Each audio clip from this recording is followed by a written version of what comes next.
Located near Mount Gambier of South Australia, Piccaninnie Ponds is a spectacular underwater world that is recognized for its international importance. The pond is a popular site for both snorkeling and cave diving. The freshwater rising to the surface under pressure has eroded to form the beautiful underwater sinkholes with majestic white walls of sculptured and scalloped limestone. It also contains various species of native plants, freshwater fish, eels, and shrimp. Piccaninnie Ponds provides three main features of interest to cave divers.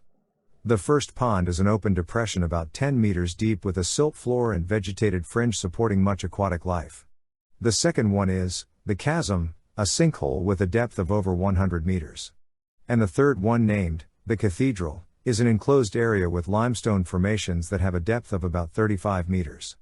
Underwater visibility is excellent and exceeds 40 meters. Over the years, three major incidents took the lives of 4 divers while exploring the caves beneath the pond. On Saturday, 29th of January 1972, 20-year-old Lyle Kelly and 19-year-old friend Philip Dunn were visiting from Victoria. Both of them were inexperienced. They had no real awareness of the silting hazards of caves.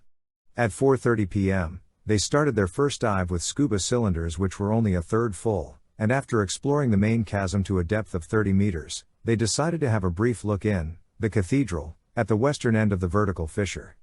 Lyle and Philip swam back to the landing. They then decided to have a quick look at a small cave that was found on the floor of Turtle Pond, to the south of the chasm at a depth of around 4 meters. They were low on air and Lyle pulled his reserve lever just as they entered the 1-meter-high, mud-floored passage. The crystal-clear water quickly became murky, and Lyle held onto Philip's left foot. As the water got dirtier, Lyle and Philip realized that they were in danger, but when they turned to head out, both of them could not see where they had entered the tunnel. They groped about in the blackness, and Lyle suddenly let go of Philip's foot and grabbed for his air switch. Lyle then let go completely, and Philip didn't notice him again. He spent another few minutes looking for the exit and finally saw daylight. However, when he swam out, Lyle was not with him, so he went back into the completely silted cave for a short distance to look for him. There was still no sign of Lyle. Worryingly, he left the scene and went back to the landing to call for help. A diver named Herman went into the water a couple of hours later and quickly located Lyle's body a few meters inside the tunnel. The body was lying head down in the silt with the feet up against the roof. His scuba cylinder was empty. This accident was the first to illustrate the hidden dangers of entering silty caves in the pond with inadequate air supplies and without safety lines. On Sunday the 22nd of December, 1974, 27-year-old Brian, from Western Australia, and his dive buddy, Claudio Gino Ferrari, of Coburg, Victoria, had set up a buoy and vertical shot line in the chasm so they would be prepared for the dive the following day.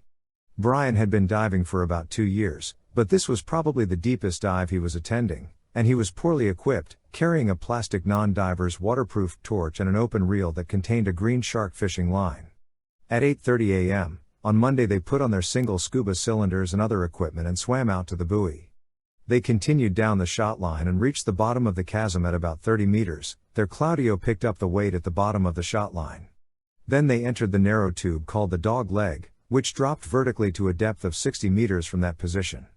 Together they swam past the formation called the saddle or the bridge and reached their destination, a small chamber at the bottom of the main dog leg passage at 60 meters depth. They were only there for about 30 seconds when Brian touched Claudio on the shoulder and indicated that he wanted to go up. Both exchanged OK signals, and as Claudio was getting low on air, he switched on his reserve air as they started the ascent. Brian touched his left arm, so he grabbed Brian's left wrist with his right hand as they ascended.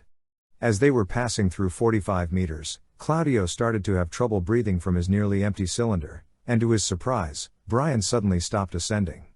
Claudio tried to lift him but he couldn't be moved, and Claudio realized that he had probably become entangled in his guideline. Faced with an unexpected crisis and with almost no air remaining, Claudio was in no position to free Brian in the confined space of the dog leg and had to leave him. He reached the daylight and swam across to the spare cylinder, and during his 25 minutes or so of decompression, he knew that his friend had drowned in the darkness beneath him. He then surfaced and went for help. The next day police divers recovered Brian's body from 57 meters. They discovered that his face mask was dislodged and his arms were outstretched, as though he was pleading for help. His knife was still in its scabbard, and the lower half of his body was entangled in his dark green guideline. His scuba cylinder surprisingly still contained about 700 psi of air. After performing an autopsy, the local doctor concluded that Brian had died of severe decompression effects, but this is most unlikely in view of the reported events. It was also suggested that Claudio might have accidentally knocked Brian in the face during their ascent in the confined area of the dog leg. Since neither of the divers thought to use a knife to cut Brian free, it is also highly likely that they were both severely impaired by the effects of nitrogen narcosis. Both divers also carried inadequate air supplies for such a deep dive.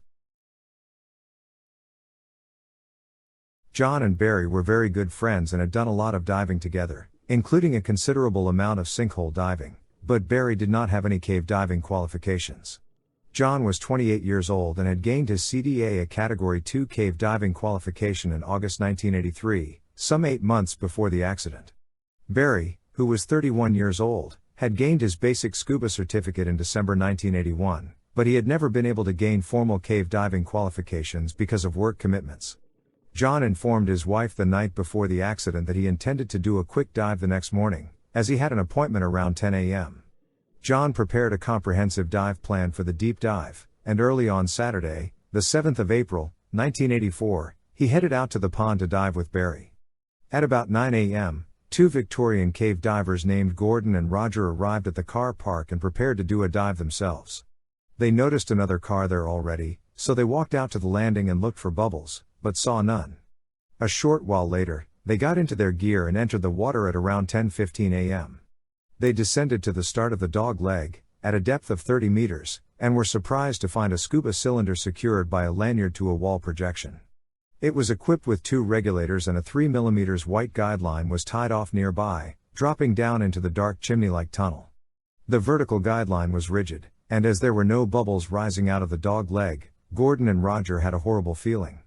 They carefully descended to a depth of about 45 meters, where they noticed that the guideline had been tied off to another projection before dropping through the narrow area called the saddle. There, in the blackness 15 meters below, they could see some dim stationary light sources, like reflected torch beams or luminous gauges, and the total absence of movement or rising bubbles confirmed their fears that the divers below were in fact dead. They returned to the surface after performing the required decompression and called the police. The police underwater recovery squad recovered the bodies sometime later, apparently with some difficulty because of the depth and the amount of loose line that was snagged everywhere. It was very quickly ascertained that John and Barry had become inextricably entangled in their guideline.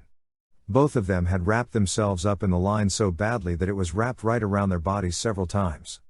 The line also snagged in gear such as an open snap clip way which Barry wore on his weight belt.